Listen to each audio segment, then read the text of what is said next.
Hello student, today is our topic of business studies, coordination concept and important। सबसे पहले बात करते हैं कि कोऑर्डिनेशन होता क्या है। तो कोऑर्डिनेशन का मतलब क्या होता है कि कोऑर्डिनेशन जो है वो क्या करता है, आपकी जो डिफरेंट एक्टिविटीज़ है, ठीक है, उनके बीच में हारमोनी एस्टेब्लिश करता है। ठीक है, देखो इसका मीनिंग में क्या है।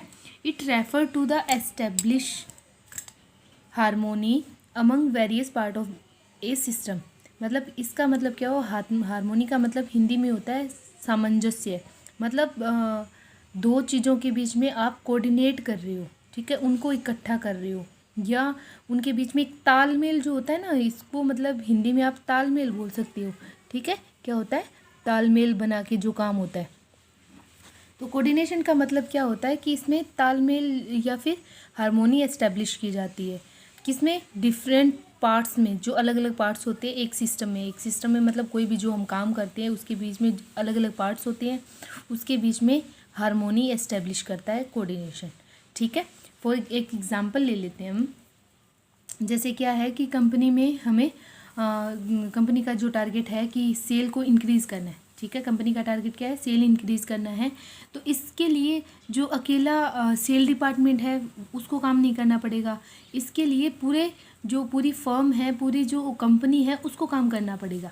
ठीक है, स्टार्ट कहाँ से होगा कि सबसे पहले जो परचेज़ मैनेजर है उसको ज़्यादा क्वांटिटी में सामान को परचेज़ करना पड़ेगा, रॉ मटेरियल को परचेज़ करना पड़ेगा।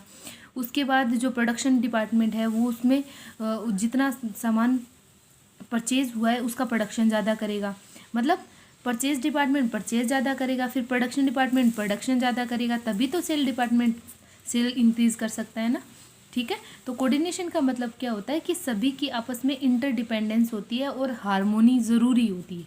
ठीक है, ओके, तो इसे बोलते हैं कि कोऑर्डिनेशन। अगर सारे मिलजुल के काम करें तो उसे क्या बोलेंगे, कोऑर्डिनेशन। ठीक है, अब इसके कैरेक्टरिस्टिक्स पढ़ते हैं, मतलब इसके फीचर्स क्या होते हैं, किस तरह का होता है। सबसे पहले कि कोऑर्डिनेशन जो है इंटीग्रेट्स ग्रुप एफर्ट्स। मतलब ये क्या करता है, इंटीग्रेट का मतलब होता है जोड़ना, इकट्ठा करना, कंबाइन करना। किनको, ग्रुप एफर्ट्स को कंबाइन कर देता है कोऑर्डिनेशन। ठीक है, क्योंकि आपको पता है कि बहुत सारे, जैसे अभी हमने बात की थी कि sale department, purchase department, production department, personal department, बहुत सारे डिपार्टमेंट होते हैं एक कंपनी में। तो ये सबको, ये सारे क्या है, ग्रुप हो गए, उनको क्या करेगा, इंटीग्रेट करेगा, इकट्ठा करेगा। ठीक है, मतलब सबका जो मेन मोटिव होगा, ऑब्जेक्टिव होगा, वो सेम होगा। उसके बाद क्या है, coordination ensure unity of action. जो कोऑर्डिनेशन है वो क्या करेगा, unity of action. Unity of action का मतलब है कि जो एक्शन है, जो काम है कंपनी का, उसमें यूनिटी लेके आना। यूनिटी का मतलब होता है एकता। ठीक है, एक जैसा, मतलब सबका जो मेन ऑब्जेक्टिव होगा वो एक होगा। तो कोऑर्डिनेशन क्या इंश्योर करेगा, यूनिटी ऑफ एक्शन। सभी का एक ही काम है, एक ही ऑब्जेक्टिव है, कोई किसी का पर्सनल ऑब्जेक्टिव उसमें नहीं आता है। ओके, नेक्स्ट है coordination is a continuous process. जो कोऑर्डिनेशन है वो एक कंटिन्यूस प्रोसेस है, मतलब लगातार चलती रहती है। ऐसा नहीं है कि आज की तो कल ज़रूरी नहीं है, ये पहले हमारे पास्ट में ज़रूरी नहीं थी। कोऑर्डिनेशन हमेशा कंटिन्यूसली चलता रहेगा, ज़रूरत पड़ेगी इसकी। ठीक है, क्योंकि सब में क्या होता है कि हारमोनी तो ज़रूरी होती है किसी भी काम को करने के लिए।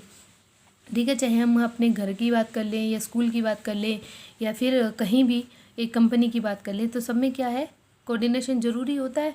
और वैसे ही ये क्या है, कंटिन्यूस प्रोसेस। अगर हम एक स्कूल की बात करते हैं, अगर सारे मिलजुल के सही काम कर रहे हैं, मतलब आज कर रहे हैं, तो कल ज़रूरत नहीं होगी क्या, ज़रूरत होगी। ठीक है, ओके, फिर है नेक्स्ट फोर्थ पॉइंट है आपका कि coordination is an all pervasive function. All pervasive function का मतलब क्या होता है कि ये हर जगह पाया जाता है। ठीक है, हर जगह पाया जाता है। ओके, मतलब कहीं भी देख लो आप, हर काम में कोऑर्डिनेशन होना ज़रूरी है, स्कूल में, कॉलेज में, हॉस्पिटल में, हर जगह। ठीक है, कंपनी में। फिर नेक्स्ट है कि coordination is the responsibility of all the manager. जो कोऑर्डिनेशन होता है वो किसकी रिस्पॉन्सिबिलिटी होती है, वो मैनेजर्स की रिस्पॉन्सिबिलिटी होती है। क्योंकि मैनेजर क्या करते हैं, जो भी रूल रेगुलेशन वगैरह है सब कुछ मैनेजर डिसाइड करते हैं। ठीक है, सबके जो ड्यूटीज़ हैं वो मैनेजर बताएंगे। तो इसमें क्या है कि जो मैनेजर होगा उसकी रिस्पॉन्सिबिलिटी है कि किसी भी जहाँ पे वो काम कर रहे हैं वहाँ पे कोऑर्डिनेशन हो। ठीक है, नेक्स्ट पॉइंट है कि coordination is a deliberate function. जो कोऑर्डिनेशन है वो एक डेलिब्रेट फंक्शन है। डेलिब्रेट का मतलब होता है जो जानबूझ के किया जाता है। मतलब कोऑर्डिनेशन जो है उसको जानबूझ के करवाया जाता है, अपने आप से नहीं करता कोई भी। ठीक है, अगर मान लो स्कूल में एक सिस्टम ही ना हो, ठीक है, मतलब क्लास में बच्चे बैठेंगे, टीचर आएगा, फिर उनको पढ़ाएगा, ऐसा अगर सिस्टम ना हो और क्लासेस जैसे डिफ़ाइन की हुई है कि ये 11th का आर्ट्स है, ये 11th कॉमर्स है, या ये 11th साइंस है, ऐसे ये 12th की अलग अलग ऐसे डिसाइड ना हो। ठीक है, मतलब वो सब काम किस में आते हैं, कोऑर्डिनेशन में आते हैं, कि क्लासेस को डिफ़ाइन करना, उनके बाद टीचर्स कौन से जाएंगे वहाँ पे, बच्चे कौन से बैठेंगे वहाँ पे, तो वो क्या है, कोऑर्डिनेशन है। और ये जानबूझ के करवाया जाता है, अपने आप तो ऐसा तो है नहीं कि बच्चे अपने आप आ जाएंगे, टीचर अपने आप आ जाएगा, किसी की ड्यूटी डिफ़ाइन करने की ज़रूरत नहीं है, नहीं, सबको समझाने की क्या है, ज़रूरत है। ओके, नेक्स्ट आती है इम्पोर्टेंस। जो कोऑर्डिनेशन है उसकी इम्पोर्टेंस क्या है। अब आपको पता ही, अभी हमने किया था कि ऑल परवेसिव फंक्शन है, हर जगह पाया जाता है। ठीक है, तो इसकी आपको पता है इम्पोर्टेंस भी बहुत ज़्यादा होगी। तो सबसे पहला है कि साइज़ ऑफ द ऑर्गेनाइजेशन। इसमें क्या होता है कि जितनी बड़ी ऑर्गेनाइजेशन की साइज़ होगी, कोऑर्डिनेशन वहाँ पे उतना ही ज़्यादा ज़रूरी है, क्योंकि जितने ज़्यादा लोग हैं उनको मिलजुल के काम करवाना ज़्यादा ज़रूरी। ठीक है, उसके बाद है फंक्शनल डिफ्रेंशिएशन। क्या होता है कि जो कंपनी होती है उसमें अलग अलग सभी का जो लोग होते हैं उनके फंक्शन अलग अलग होते हैं। ठीक है, लेकिन उनका जो ऑब्जेक्टिव होता है वो एक होता है। तो जितने फंक्शनल डिफ्रेंशिएशन है, मतलब उनकी फंक्शन अलग होने के बाद भी कोऑर्डिनेशन क्या करता है, उनको इकट्ठा कर देता है। ठीक है, कोऑर्डिनेशन उनको इकट्ठा कर देता है। उसके बाद है स्पेशलाइजेशन। स्पेशलाइजेशन का मतलब क्या होता है कि अलग अलग लोग हैं, उनको अलग अलग काम दिया जाता है ताकि वो स्पेशलाइजेशन हो जाए उस काम में। अब देखो, एक ही अगर एक स्टिचिंग की कंपनी है, ठीक है, कपड़े स्टिच करती है, रेडीमेड गारमेंट्स का काम है उनका। अगर वो कंपनी एक ही, पहले एक बंदा कपड़े को मतलब कट करता है, ठीक है, उसको काटता है, फिर उसकी स्टिचिंग करता है, फिर उसको आयन करता है, अगर एक सारे काम एक ही बंदा करेगा तो स्पेशलाइजेशन नहीं होगा। लेकिन इसकी बजाय अगर ऐसा हो जाए कि कुछ बंदे हैं जो कटिंग का काम करेंगे, कुछ स्टिचिंग का करेंगे, कुछ आयन का काम करेंगे, तो उसमें स्पेशलाइज हो जाएंगे। ठीक है, तो वहाँ भी क्या होता है कि स्पेशलाइजेशन हमें चाहिए ही चाहिए, लेकिन स्पेशलाइजेशन के साथ अगर कोऑर्डिनेशन नहीं होगा तो वो अपना काम सही से नहीं कर पाएंगे। मतलब अगर कटिंग वाला कटिंग सही नहीं करेगा तो स्टिचिंग वाला उसको कैसे स्टिच कर सकता है। ठीक है, तो सब में कोऑर्डिनेशन होना ज़रूरी है। फिर उसके बाद है interdependence of the different processes.